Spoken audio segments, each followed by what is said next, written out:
이번 시간에는 사회 불평등의 의미와 유형 및 원인, 마르크스 이론으로 보는 사회 불평등과 계급에 대해 알아보겠습니다. 이번 시간을 통해 여러분은 사회 불평등의 의미, 다양한 양상과 원인에 대해 설명할 수 있으며 마르크스 불평등 이론에 대해 설명할 수 있습니다.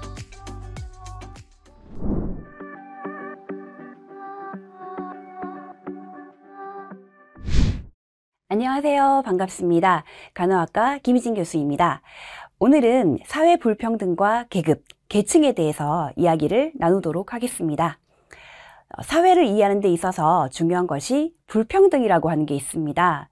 불평등이라는 말 자체가 똑같지 않다, 즉 나뉜다라는 의미인데요. 이 개념을 이해하기 위해서는 계급 및 계층과 같은 개념에 대한 이해가 필요합니다. 오늘은 이것들에 대해서 이야기를 나누도록 하겠습니다. 이번 5주차에서는 먼저 사회 불평등의 의미와 유형에 대해서 이야기를 나눈 다음에 사회 불평등과 계급, 그리고 마지막으로 계급과 계층, 사회 이동에 대해서 이야기를 나누어 보겠습니다. 먼저 불평등이란 무엇인가, 그 개념에 대해서 살펴보려고 하는데요. 불평등을 이야기하기 위해서는 평등과 불평등의 차이를 알아야 할 것이고 차별에 대해서도 알아두어야 합니다. 우선 평등의 개념에 대해서 살펴볼까요? 우리는 평등이라는 단어를 일상생활에서도 자주 사용합니다. 평등이란 권리, 의무, 자격, 조건 등 다양한 사회적 자원이 어떤 분배가 공평하고 동등한 상태에 있는 것을 의미합니다. 보통은 너와 나 사이에 똑같은 대우를 받으면 평등한 대접을 받는다고 인식을 하죠. 하지만 무엇이 평등한가를 생각하면 항상 가치가 개입되기 때문에 평등의 의미와 판단 기준을 둘러싼 사회적 논란은 항상 존재할 수밖에 없습니다. 예를 들어서 최근 한국 사회에서도 기회의 평등이냐 결과의 평등이냐를 가지고 논쟁들이 있는데요. 여기서 기회의 평등은 자격이나 지위를 부여할 때 많이 사용하고 제도상, 절차상의 평등을 말하는 것이고요. 결과의 평등은 어떻게 자원을 분배하느냐에 따라 판단하는 평등이라고 할 수 있습니다. 불평등이라고 하는 개념은 이러한 평등이라고 하는 개념의 반대말로 차이를 전제하고 있는 개념입니다. 하지만 평등이 반드시 똑같은 것을 의미하는 것이 아니듯이 불평등 역시 단지 다르다고 해서 불평등하다고 말하지는 않습니다. 즉, 차이라고 하는 것은 수평적인 측면과 수직적인 측면 모두를 포괄하는 반면에 불평등이라고 하는 것은 그 중에서도 수직적인 차이와 관련되어 있습니다. 예를 들면 남성과 여성, 한국인과 미국인, 도시 사람과 농촌 사람, 이런 것들은 서로 차이가 있지만 불평등하다고 말하지는 않습니다. 그런데 남성과 여성 혹은 미국인과 한국인, 도시 사람과 농촌 사람이 권력 관계에 있고 누군가가 다른 사람을 지배한다면 그것은 수직적인 차이, 즉 불평등이라고 이야기할 수 있겠죠. 이러한 차이가 사회적으로 서로 다른 기회나 조건이 주어지는 근거가 되고 그것에 의해서 수직적이고 서열적인 차이가 나타날 수도 있는데 이것이 곧 불평등입니다. 하지만 불평등이라고 하는 것은 차별과 같이 봐야 되는데요. 불평등은 차별과 유사하지만 서로 다른 개념입니다. 불평등은 실제로 존재하는 수직적인 차이를 말한다면 차별은 특정한 차이에 어떤 수직적인 구별이나 위기에 어떤 서열을 부여하는 행위나 상태를 의미합니다. 그렇기 때문에 일반적으로 차별이 불평등을 만든다고 할 수 있는 것입니다. 조금 전에 남성과 여성 사이에 어떤 수직적인 구별을 차이라고 한다면 그러한 차이를 이용해서 위계 서열을 부과하는 행위가 이루어진다면 이것은 차별인 것이고 이러한 차별이 결과적으로 불평등을 낳는다고 할 수 있는 것이죠. 또 차별은 어떤 특정 개인이나 어떤 집단의 수직적인 서열을 강제하여 그것들을 부과하고 이에 따라서 자원들을 불평등하게 분배한다는 점에서 지배와 유사한 개념이라고 할 수 있습니다. 그런데 차별은 자원 분배의 불평등을 낳기도 하지만 인격적, 정신적 차원에서 무시나 멸시에 따른 정신적 모멸감을 주기도 합니다. 따라서 차별은 불평등을 포함하는 좀 더 넓은 개념이라고 할 수 있습니다. 그렇다면 지배란 무엇일까요? 고전 사회학자인 베버는 지배를 다음과 같이 정의 내렸습니다. 지배란 다른 사람의 의지에 반하여 다른 사람이 원하지 않는다 하더라도 자신의 의지를 관철시키고 실현시키는 것이다. 자신의 의지를 다른 사람이 따르도록 만드는 것, 그것이 지배다라고 정의를 내렸습니다. 차별은 지배가 이루어지는 다양한 방식 중 하나의 형태라고 할 수 있습니다. 권력을 가진 사람이 그렇지 못한 사람에게 무시하고 배제하고 부당하고 불공평한 대우를 하는 것이 차별이라고 할 수 있는 것이죠. 자유라는 개념과 평등이라는 개념도 우리가 살펴볼 텐데요. 흔히 자유와 평등은 대비되는 것으로 생각되어지지만 두 개념은 서로 다른 차원의 것으로서 반드시 대립된다고 말하기는 힘듭니다. 자유라고 하는 것은 외부의 어떤 힘이나 상황, 조건들로부터 제약받지 않는 해방의 상태를 자유라고 부르는데요. 자유에 대비되는 말로는 평등이 아니라 부자유라고 하는 것이 있습니다.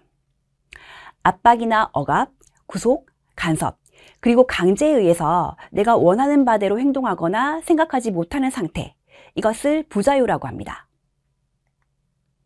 하지만 자유라고 하는 것은 외부의 힘으로부터 간섭받지 않는 상태라고 볼 수 있는데 실제로 우리는 사회 안에서 존재하고 있고 사회 안에 살고 있는 모든 사람들이 자유를 원하고 있기 때문에 개인들의 요구가 사회 속에서 서로 상충하고 갈등할 수밖에 없는 것이죠. 예를 들어 밤에 갑자기 너무 기분이 좋아서 동네 밖에 나와서 큰 소리로 노래를 부른다면 노래를 부르는 나의 자유는 보장되겠지만 동네 주민들의 입장에서는 사생활에 대한 자유를 침해하는 결과를 가져오게 됩니다. 그렇기 때문에 내가 갖고 있는 현실적인 자유라고 하는 것은 사회적 자유라고 이야기할 수 있는 것이죠. 즉, 각각의 개인이 가지고 있는 자유들이 서로 상충될 때 이를 조정하기 위해서 사회에 어떤 규칙들이 필요하고 그 규칙 안에서 허용되는 자유, 그것을 사회적 자유라고 이야기합니다. 봉건적 지배에 저항하는 민주주의 운동은 시민들의 자유와 해방을 함께 요구한 것이었습니다. 따라서 정치적인 자유와 권리의 평등이라고 하는 것은 민주주의의 중요한 요소가 되었던 것이죠. 자본주의 사회에서는 형식적으로 자유와 평등을 동등하게 추구한다고 하지만 실질적으로 자유와 평등은 자본주의 사회에서 현실적으로 봤을 때 가끔은 상충하고 갈등이 되는 개념이기도 합니다. 사유재산의 불평등이 존재하는 자본주의 현실에서 시장에서의 경제적 자유는 자본에 의한 노동의 착취와 시장 지배를 낳아서 계급의 불평등을 심화시킵니다. 따라서 시장의 자유는 자본가 계급에는 자유지만 노동자 계급에게는 자유가 되지 못하며 사회 전체로 보면 불평등을 심화시키는 결과를 낳게 되죠. 이런 점에서 자유와 평등은 서로 대립적이기도 합니다. 자유와 평등이 조화로우려면 모두가 자유를 공평하게 누릴 수 있게 하는 평등한 사회적 조건이 갖추어져야 합니다. 한편 지배라고 하는 것은 두 사람들 사이에서 형성되는 권력행위에 관련된다는 점에서 관계적인 개념입니다. 즉, 힘을 가지고 그 힘을 행사하는 사람과 그 힘에 복종하는 사람과의 수직적인 관계를 말하는 것입니다. 즉, 지배는 상대방의 의지와 무관하게 자신의 의지를 다른 사람에게 실현시킬 수 있는, 강제할 수 있는 힘이기도 합니다. 그래서 지배라고 하는 것은 불평등을 낳는 원인이기도 하고 불평등으로 인해서 생겨나는 관계이기도 한 것입니다. 지배라고 하는 것은 차이를 수직적으로 서열화하거나 불평등을 강요하는 힘이라는 점에서 앞서 언급한 차별이나 또는 자유를 누릴 수 있는 집단에서 다른 집단을 배제시킨다는 점에서 배제라고 하는 개념을 동시에 포함하고 있습니다.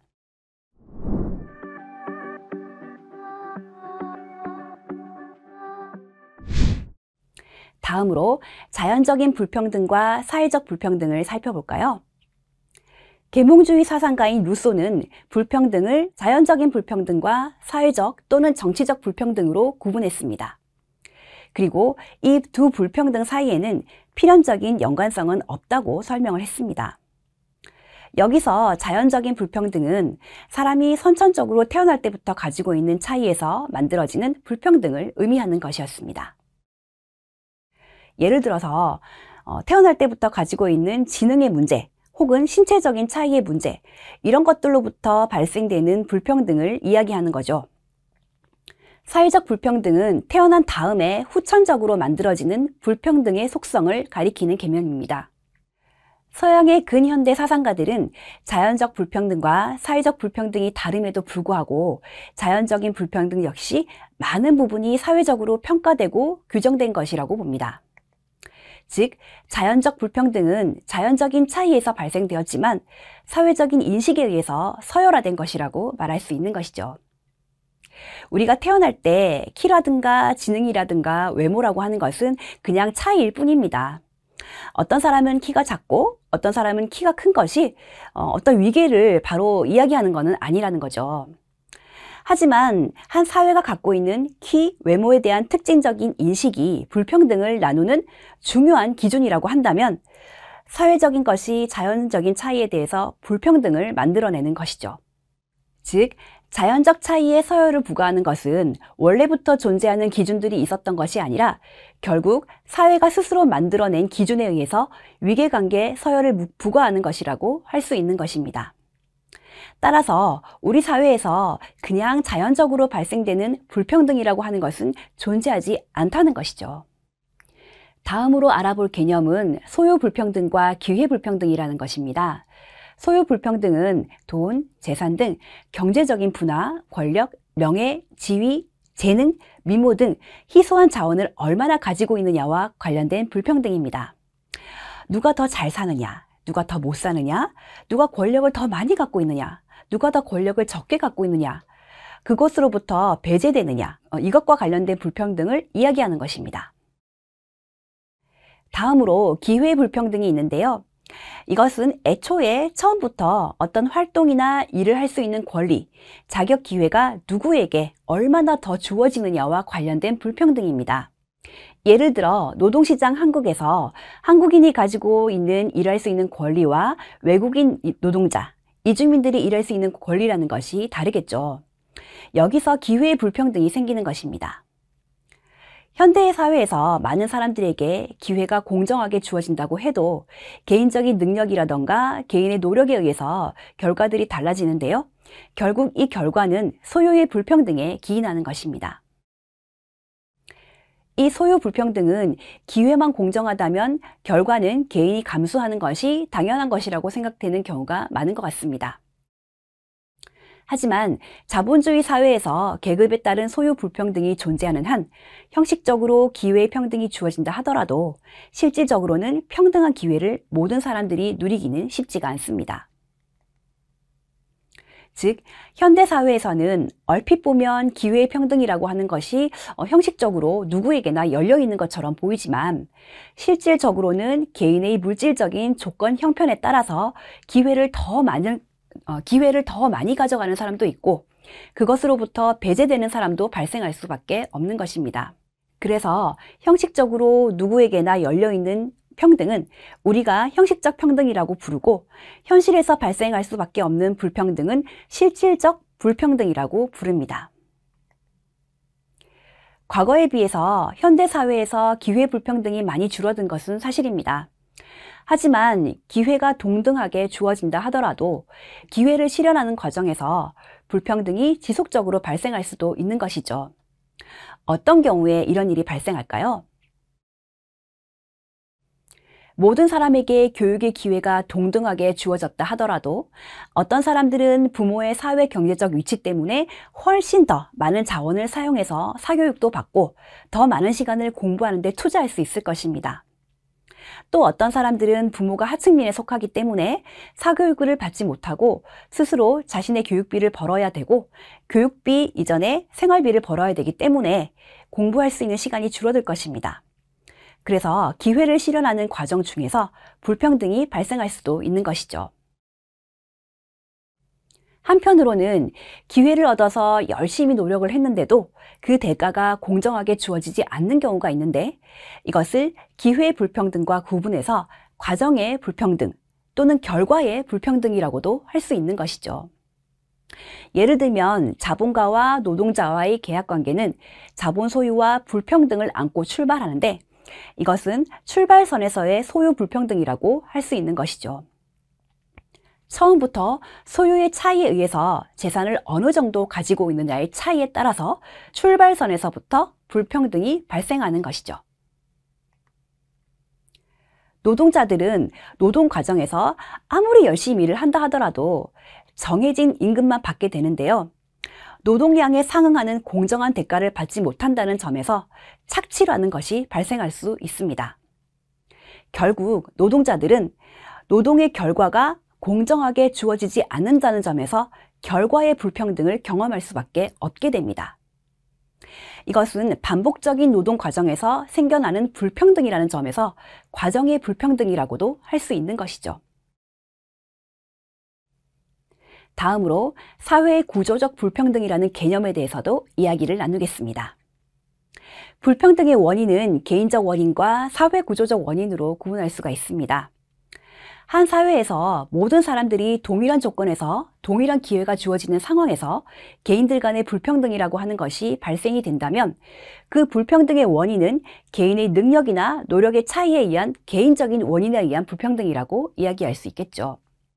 하지만 동일한 일에 대해서 동일한 성과를 내는 사람들에게 보상의 차이가 반복적으로 규칙적으로 발생을 하고 있다면 이것은 사회 구조적 원인에 따른 불평등, 즉 사회 구조적 불평등이라고 이야기할 수 있는 것입니다. 예를 들어서 똑같이 일을 하고 있는데 남성이냐 여성이냐에 따라서 혹은 고용 형태가 정규직이냐 비정규직이냐에 따라서 혹은 한국인이냐 혹은 이주민 노동자냐에 따라서 대학교를 졸업한 사람이냐 혹은 고등학교만 졸업을 한 사람이냐에 따라서 임금이 규칙적이고 반복적으로 차이가 난다면 이것은 사회의 구조적 불평등이라고 할 수 있는 것입니다.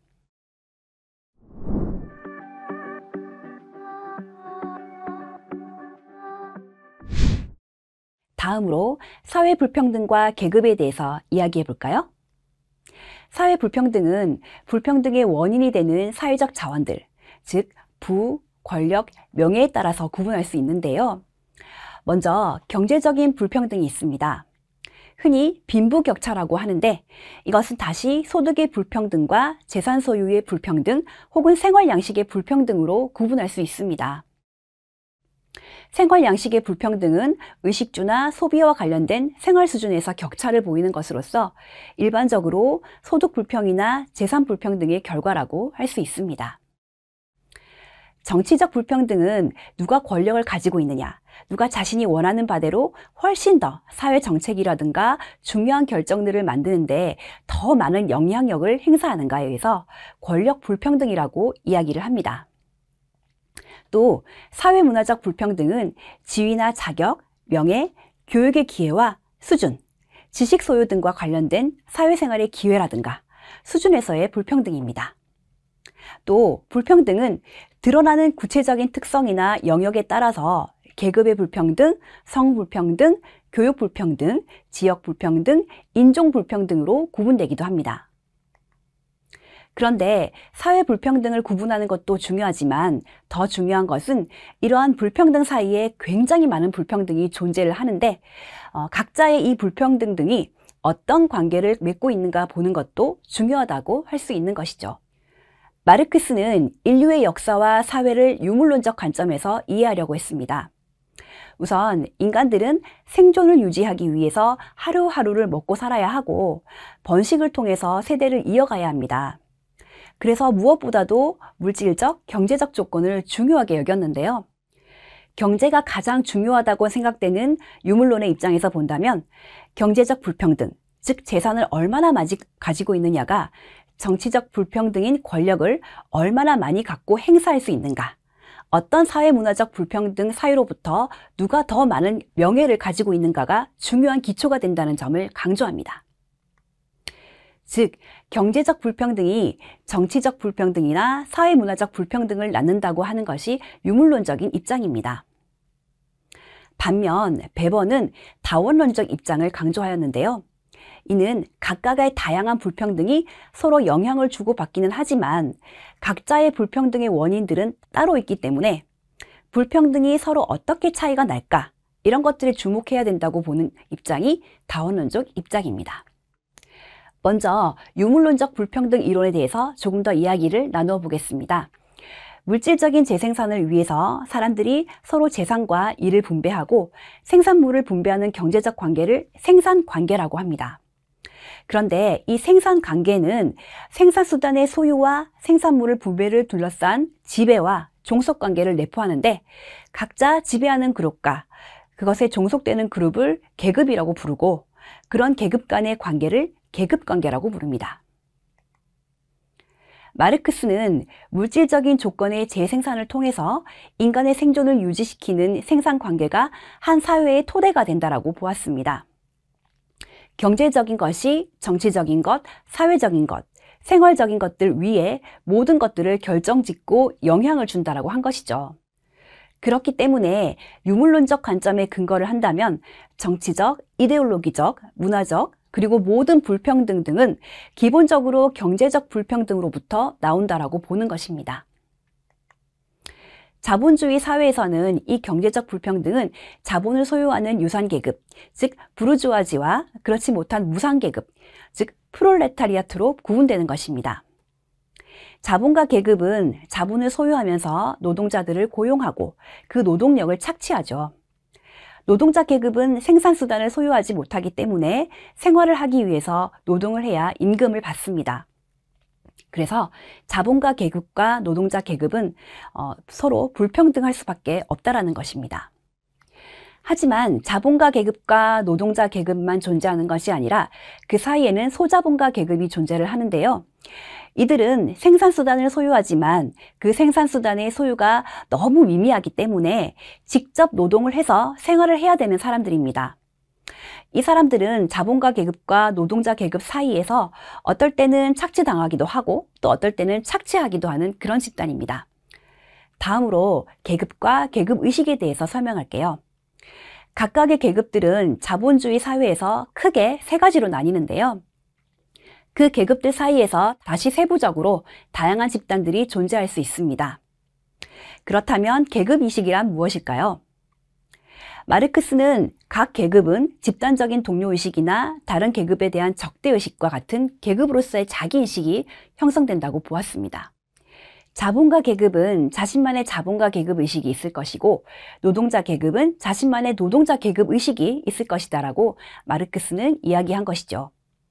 그런데 생각들의 차이에 따라서 즉자적 계급과 대자적 계급으로 구분할 수 있습니다.